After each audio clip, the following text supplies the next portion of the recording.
Which of the following is a requirement for an individual to be appointed as a notary public in the state of New York?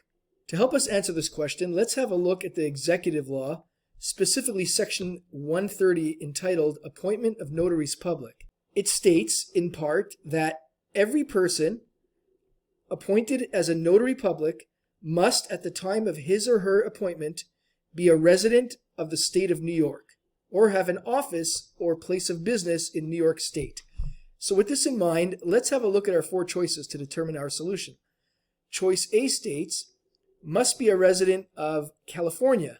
Well, this is certainly not the case, and we could strike out choice A as the solution.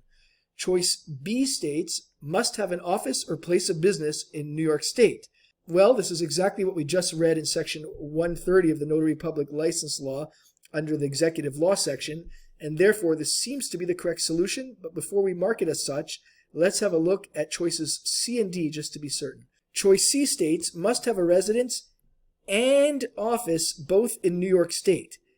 The key here is the word and, because actually, as we read before, it's or, must have an office or place of business, but not both. Therefore, choice C is not our solution. And finally, choice D states, must be a resident of Texas.